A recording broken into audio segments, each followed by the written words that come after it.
sharing of biased and false news has become all too common on social media. More alarming, some media outlets publish these same fake stories without checking facts first. The sharing of biased and false news has become all too common on social media. More alarming, some media outlets publish these same fake stories without checking facts first. Unfortunately, some members of the media use their platforms to push their own personal bias and agenda to control exactly what people think, and this is extremely dangerous to our democracy. This is extremely dangerous to our democracy. This is extremely dangerous to our democracy. This is extremely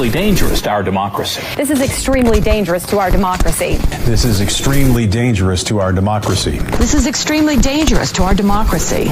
This is extremely dangerous to our democracy. This is extremely dangerous to our democracy. This is extremely dangerous to our democracy. This is extremely dangerous to our democracy. This is extremely dangerous to our democracy. This is extremely dangerous to our democracy. This is extremely dangerous to our democracy. This is extremely dangerous to our democracy. This is extremely dangerous to our democracy. Our Constitution opens with the words, as trite as it sounds, we the people.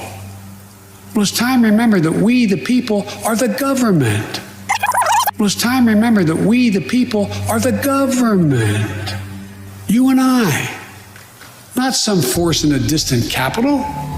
Not some powerful force that we have no control over. It's us. It's we the people.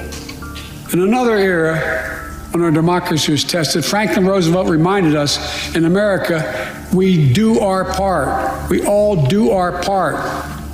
That's all I'm asking. That we do our part, all of us. If we do that, we will meet the center challenge of the age by proving that democracy is durable and strong. Ku Klux Klan utilizing the Confederate Autocrats will flag not win of the the future. South in We will. representation America will. of their organization The future in belongs its to entirety. America. It was the United States flag that we know of today that ultimately represented their nationalist group, among other correlating nationalist groups that were established during this era of promoting a resurgence of a brand new democracy that enables white supremacy, or rather referring to foreigner supremacy over all indigenous person that's given the most credit for creating the Pledge of Allegiance, is allowed to repeat itself only because of the public's ignorance of their enemies' deceit was the first publication written for children that the revolving cycle can, and in 1891, its publisher and editor, Daniel Ford, hired Francis Bellamy, a socialist Baptist church minister, for the Youth's Companion, Columbus Quadricentennial Project. Daniel Ford's nephew was struggling to compose a pledge to the flag, so Francis Bellamy was asked if he could do a better job. And before he even composed the pledge, Francis Bellamy was named chairman of the Committee for the National Education Association in February of 1892. It wasn't until August of 1892 that Francis Bellamy composed the pledge. Quote, "I pledge allegiance to my flag and the republic for which it stands, one nation, indivisible, with liberty and justice for all." The pledge was approved along with an accompanying gesture, which was coming to attention, snapping together the heels upon beginning the recitation, and while speaking, extending the right arm, hand palm up. Note that this was prior to enlisting the gesture of saluting the flag, military style, later on.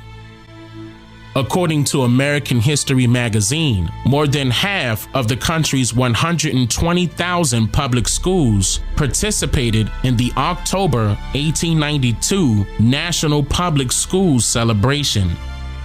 And it was Francis Bellamy's views that looked warily on capitalism and expressed sympathy for the working man, which initially impressed Daniel Ford to hire him for such an important job in the first place.